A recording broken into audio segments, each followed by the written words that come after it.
en un lugar de la Mancha, de cuyo nombre no quiero acordarme, vivía no hace mucho tiempo un hidalgo de los de lanza en astillero, dádaga antigua y rocín flaco y galgo corredor. Consumían las 3/4 partes de su hacienda, una olla de algo más vaca que carnero, salpicón la mayoría de las noches, duelos y quebrantos los sábados, lentejas los viernes. Y algún palomino de añadidura los domingos.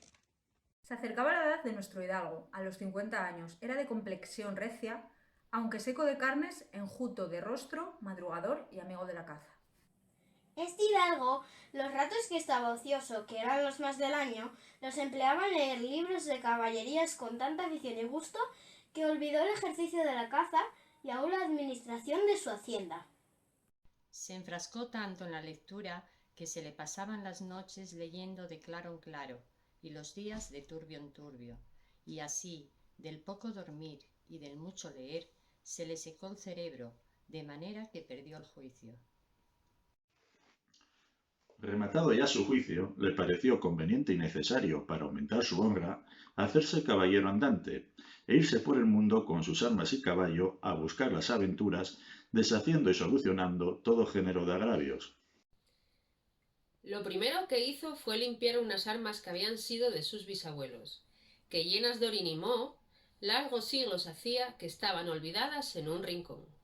Fue luego a ver su rocín, y aunque este era solamente piel y huesos, le pareció que ni el búfalo de Alejandro ni Babieca el del Cid con él se igualaban. 4 días se pasó imaginando qué nombre le pondría. Al final lo llamó Rocinante. Puesto el nombre tan a gusto a su caballo, quiso ponérselo a sí mismo.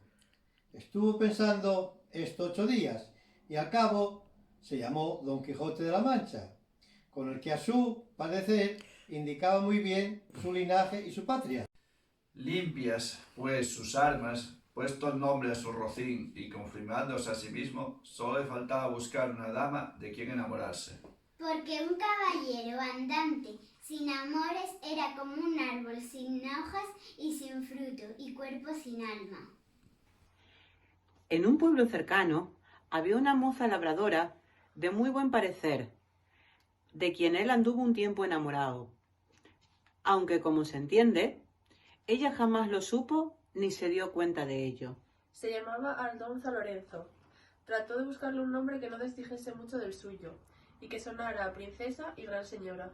Acabó por llamarla Dulcinea del Toboso, nombre a su parecer musical y significativo, como todos los demás que a él y sus cosas había puesto.